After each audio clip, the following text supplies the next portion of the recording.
अब जैसे कोई बड़े पूरे परिवार में कोई सदस्य बीमार हो जाता है, रोगी हो गया, असाध्य रोग हो गया, और डॉक्टर ने बता दिया 10 दिन का मेहमान है या 1 महीने का मेहमान है, उस समय उसकी क्या स्थिति होती है? रिलेटिव आकर इकट्ठे होने लग जाते हैं, परिवार के सदस्य भी आसपास बैठ जाते हैं। तब वो खुद सोचता है कि अब के बनेगी, मेरे साथ कहाँ जाऊंगा। तो यहाँ उदाहरण दे रहे परमात्मा के पात जड़नता यूं कहे सुन भई तरवर राय। हे वृक्ष, यानी वृक्ष समझो एक परिवार, एक पत्ता टूट कर जा रहा है वो सदस्य परिवार का, और वो खुद कह रहा है कि ना जाने कहाँ गिरेंगे जाए, अब के बिछड़े फिर नहीं मिलेंगे, ना जाने कहाँ गिरेंगे जाए।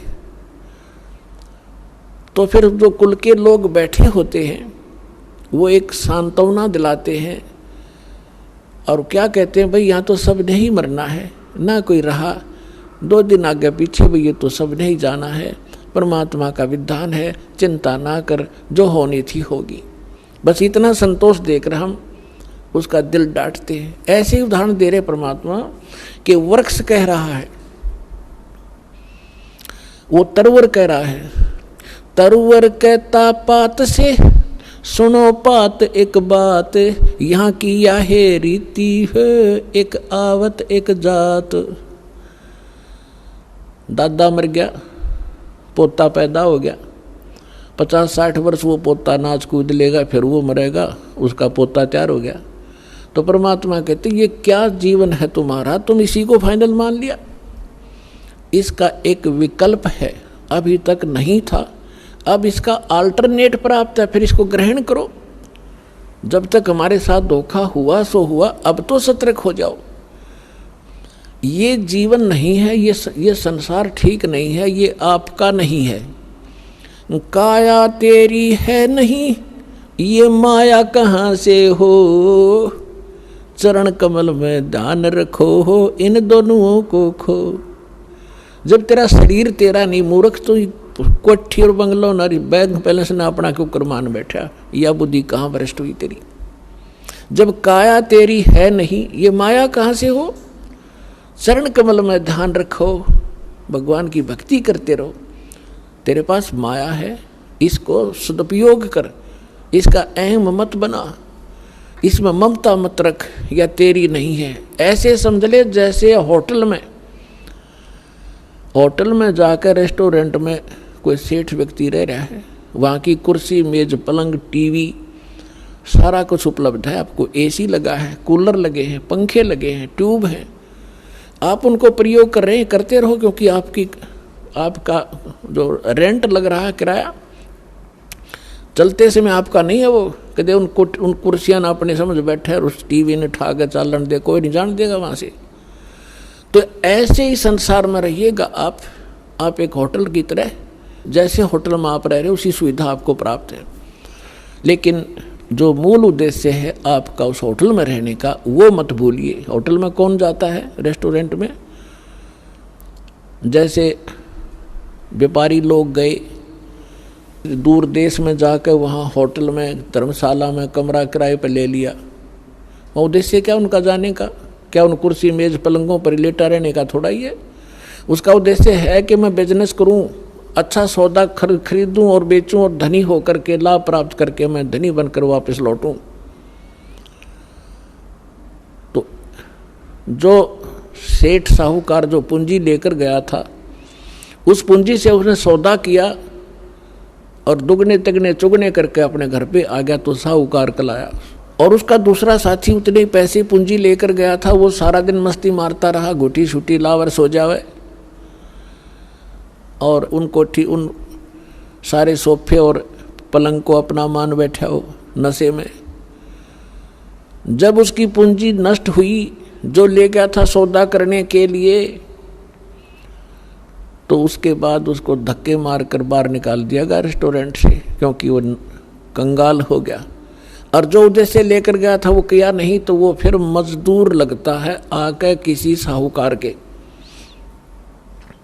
इसके विषय में परमात्मा हमें याद दिलाते हैं ये सौदा फिर नाही संतो यो सौदा फिर नाही, ये सौदा फिर नाही रे संतो यो सौदा फिर नाही। लोहे जैसा ताव जात है, लोहे जैसा ताव जात है, काया दे सराही रे संतो यो सौदा फिर नाही। तीन लोक और भवन चतुर्दश, तीन लोक और भवन चतुर्दश, सब जग सौदे आही रे संतो यो सौदा फिर नाही, ये सौदा फिर नाही रे संतो यो सौदा फिर नाही। दुगने तिगने किए चौगने, दुगने तिगने किए चौगने, और किन्हू मूल गवाई रे संतो यो सौदा फिर नाही, यो सौदा फिर नाही रे संतो यो सौदा फिर नाही। यो दम टूटे पिंडा फूटे, ये दम टूटे पिंडा फूटे, हो लेखा दरगाह माही रे संतो यो सौदा फिर नाही, ये सौदा फिर नाही रे संतो यो सौदा फिर नाही। जा दिन की मोए डरनी लागे, जा दिन की मोए डरनी लागे, लज्जा रे अकनाही रे संतो यो सौदा फिर नाही, यो सौदा फिर नाही रे संतो यो सौदा फिर नाही। फिर बताते हैं कि कुल परिवार तेरा सकल कबीला, पुर कुल परिवार तेरा सकल कबीला, मसलत एक ठराही रे संतो यो सौदा फिर नाही। बांध पिंजड़ी आगे धर लिया, बांध पिंजड़ी आगे धर लिया, फिर मरहट में ले जाई रे संतो यो सौदा फिर नाही, यो सौदा फिर नाही रे संतो यो सौदा फिर नाही। अग्नि लगा दिया जद लंबा, अग्नि लगा दिया जद लंबा, फूक दिया उस ठाई रे संतो यो सौदा फिर नाही, यो सौदा फिर नाही रे संतो यो सौदा फिर नाही। प्राण बांध फिर पंडित आए, पीछे गरुड़ पढ़ाई रे संतो यो सौदा फिर नाही, यो सौदा फिर नाही रे संतो ये सौदा फिर नाही। प्रेत शिला पे जा बिराजे, प्रेत शिला पे जा बिराजे, पितरों पिंड भराई रे संतो यो सौदा फिर नाही, यो सौदा फिर नाही रे संतो यो सौदा फिर नाही। बहुर श्राद्ध खान को आए, बहुर श्राद्ध खान को आए, काग भयो कुलमाई रे संतो यो सौदा फिर नाही, यो सौदा फिर नाही रे संतो यो सौदा फिर नाही। नरसेती तू पशुआ की जय, नरसेती तू पशुआ की जय, गद्दा बैल बनाई रे संतो यो सौदा फिर नाही, यो सौदा फिर नाही रे संतो यो सौदा फिर नाही।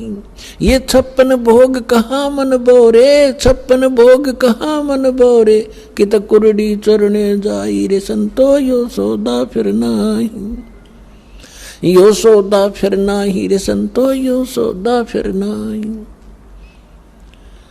जय सतगुरु की संगत करते, जय सतगुरु की संगत करते, यो सकल कर्म कट जाई रे संतो यो सौदा फिर नाही, यो सौदा फिर नाही रे संतो यो सौदा फिर नाही।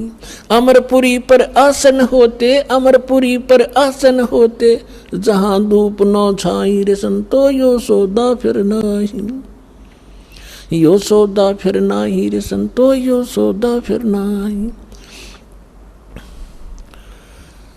अपने आत्माओं,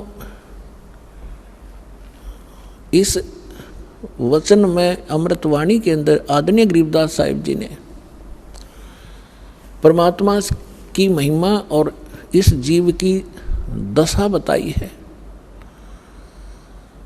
जैसा भी आपको एग्जाम्पल दिया था कि एक 2 साहूकार पैसे लेकर गए थे उद्देश्य बिजनेस बढ़ाने के लिए, एक ने उद्देश्य पूरा किया, एक ने घुट्टी लाई सो गया। जिसने दोगुने तिगने कर लिए वो तो सेठ बन गया, और जिसने घुट्टी लाई और बकवाद करी घड़ी वो टोटे मार के मजदूर लगा। तो यहाँ बताते हैं कि लोहे जैसा ताव जात है, ये काया दे सराही। अब जैसे कारीगर होता है, लोहे को गर्म करता है ऐरण में, उसको खूब गर्म कर देता है, और उस गर्म रहते ही उसके ऊपर वो चोट लगाता है या किसी मोल्ड में डाल देता है, तो जिस उद्देश्य के लिए वो गर्म किया था तो वो सफलता प्राप्त कर लेता। जब गर्मा गर्म पर कर गया था, और जब वो जरा सा ठंडा हो गया, फिर चाहे सारे गंडे झाड़ ले, वह चीज़ नहीं बनेगी, बांगा टेढ़ा हो जाएगा। तो यहाँ बताते हैं कि लोहे जैसा तावजात है ये मनुष्य जीवन आपका है। जब तक ये मनुष्य जीवन है आपका लोहा गर्म है, और इस गर्म लोहे पर ये चोट लागी राम नाम की सत्संग की, तो आपका उद्देश्य पूरा हो जाएगा जिसके लिए मनुष्य शरीर मिला था। और ये हो गया ठंडा, इसको देंगे फूक, फिर बनेगा गदा। या सुंदर शरीर रहा नहीं, बांगा टेढ़ा मुंह हो गया, कोई गधे का, कोई बंदर का, कोई कुत्ते का, कोई धूम लगाए फिर रहे होंगे हम। तो इन कष्टों को याद दिलाया जाता है, इसके साथ साथ इसका एक समाधान भी इसमें बताया जाएगा। क्या बताते हैं? 3 लोक और भवन चतुर्दश, ये 14 लोक और 3 लोक 14 भवन के सब अपना वर्क डन किया हुआ प्राप्त कर रहे हैं। सब सौदे के लिए ही ये आते हैं, यहाँ पर सौदा करके जाते हैं। जो जैसा कर्म करता है वैसा ही फल इनको यह मिल जाता है। 3 लोक और भवन चतुर्दश सब जग सौदे आही, और दोगुने तिगुने करे चौगुने किन्हु मूल गवाई। ये मनुष्य जीवन के श्वास आपकी मूल धन है, ये मूल पूंजी है। जो अच्छी आत्माएं हैं, जो सत्संग में आते हैं, उनको परम संत मिल जाते हैं, शास्त्र उनको साधना प्राप्त हो जाती है, और मर्यादा में रहकर अपने उद्देश्य को ना भूलकर आजीवन भक्ति करते हैं, तो वो दुगने तिगुने चौगुने कर लेते इस मूल धन के। और जो केवल सारा दिन राजनीति में गुटी सुटी लाई ताश खेले बकवाद घड़ी पेट भरने के लिए धंधे में लागे रहे, बस उसी को फाइनल मान लिया, तो कहते उन्होंने मूल गंवा दिया, वो मूल धन नष्ट कर दिया, मनुष्य जीवन को बर्बाद कर दिया। उसके बाद फिर क्या होगा? कहते हैं ये दम टूटे, श्वास खत्म होंगे, ये शरीर नष्ट हो जाएगा, समाप्त होगा। फिर जीवात्मा तो ऊपर ले जाएंगे पकड़ कर यम के दूत, और पीछे से ये नकली धर्मगुरु हमारे इसकी क्रियाक्रम पर ला देंगे हमने, और वहाँ उसकी दुर्गति हो रही होगी ऊपर, या हम क्रियाक्रम करके उसकी गति की चिंता कर रहे होते।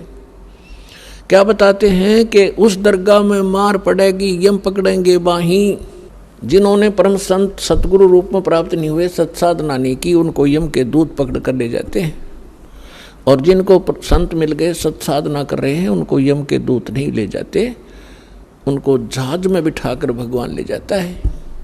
कबीर साहब कहते हैं आए हैं सो जावेंगे ये राजा रंग फकीरे, एक सिंहासन चढ़ चले एक जूड़े जात जंजीरे। आने और जाने में बहुत अंतर रहेगा। कबीर साहब कहते हैं जो जन्मे हैं वो मृत्यु तो होगी।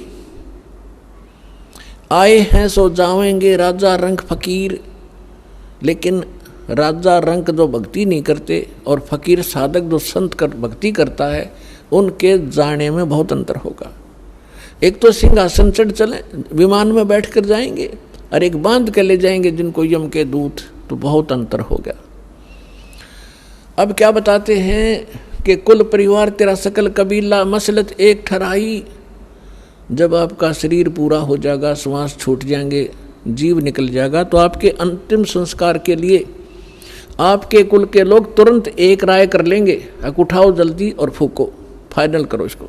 कुल परिवार तेरा सकल कबीला मसलत एक ठहराई, सब ने एक सलाह बना ली, और बांध पिंजड़ी आगे धर लिया मरघट में ले जाई।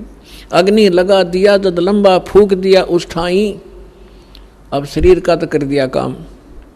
अब क्या शुरुआत की? गुरुजी आए, कहते हैं पुराण उठा के, फिर पंडित आए, कहते गुरु पुराण का पाठ कराओ इसका। परमात्मा कहते हैं जीव चला गया, माटी फूक दी, अब क्या रहेगा तुम्हारे पल्ले? अब गरुड़ पुराण का पाठ कराते हो, उसको कौन सुनेगा थारे गरुड़ पुराण में? और क्या लिखा उस गरुड़ पुराण के अंदर? गरुड़ पुराण को अगर पढ़ाना था तो उसके जीते जी पढ़ाना चाहिए था। जैसे गरुड़ पुराण के अंदर लिखा हुआ है कि जब ये प्राणी शरीर छोड़कर जाता है और जिसने भक्ति नहीं की होती, दान धर्म नहीं कर रखा है, यम के दूत पकड़ कर ले जाते हैं और आगे फिर उसको भंडारे चल रहे होते हैं और उसको नंगे पैरों घसीट कर ले जाते हैं। उसको भूख लगी है, प्यास लगी है और वो देखता है सामने और यमदूतों से कहता है मुझे खाना खा लेने दो। वो कहते नहीं, तेरे लिए अलाउड नहीं है, पहले धर्मराज के पास चल, फिर पूछेंगे अगला तेरा क्या हिसाब किताब करना उन्होंने। तो ऐसी दुर्गति होती है। फिर गरुड़ पुराण में बताया जाता है जिसने ऐसे कर्म किए उसका हाथ कटा, जो ऐसे कर्म करता वो अंधा होता है, जो ऐसे कर्म करता है उसको उसका बेटा मर जाता है। तो परमात्मा कबीर जी कहते हैं कि तुमने वो गरुड़ पुराण उसको पहले पढ़ाना चाहिए था, ताकि वो बुराइयां बचता और पाप कम करता, भगवान भज लेता, डरता। अब वो गधा बनने की तैयारी करे, तुम गरुड़ पुराण पढ़ाने लग रहे हो वहां पर, है सारे उल्टी रीति। अब क्या बताते हैं परमात्मा कि प्रेत सला पर जा बिराजे पितरों पिंड भराई और बोर श्राद्ध खान को आई, फिर काग भय कलमाई। अपनात्माओं, इन हमारे धर्म गुरुओं ने हमारे को सारी उल्टी पढ़ाई पढ़ा रखी है, जो कति हमारे भट्ठा बठान की। इन्होंने सदग्रंथ भी ढंग से नहीं समझे। अब देखो हमारे सदग्रंथ क्या है, जैसे जंगल है वन, और वन के अंदर हर तरह के पौधे होते हैं, हर तरह की बूटियां होती हैं, जो उसमें सबका वर्णन है, सबकी। जैसे कोई औषधियों की बुक है, उसमें प्रत्येक बूटी का डिफाइन कर रखा है, ये इसका ऐसा रंग है, ऐसे पत्ते हैं, इतनी हाइट होती है उसको, वो और काम किस में आती है वो भी लिखा होता है। तो उसमें ऐसी जड़ी बूटियाँ भी होती हैं जो हानिकारक भी होती हैं। तो इन्होंने हानिकारक सेलेक्ट कर रखी है इन ग्रंथों से, और इनमें और भी वर्णन कर रखा है कि ऐसा करने से सारा काम निमट जाएगा। वो उन्होंने हमारे को नहीं दिया, और वो अब हम ये दास देने जा रहा है आपको, पूरे समाज को। ये ग्रहण करो, जो शास्त्र अनुकूल साधना है, तुम्हारा भविष्य ठीक होगा। और यहाँ से जब जाओगे परमात्मा के विमान में बैठ कर जाओगे, ऐसी साधना दास आपको बता रहा है।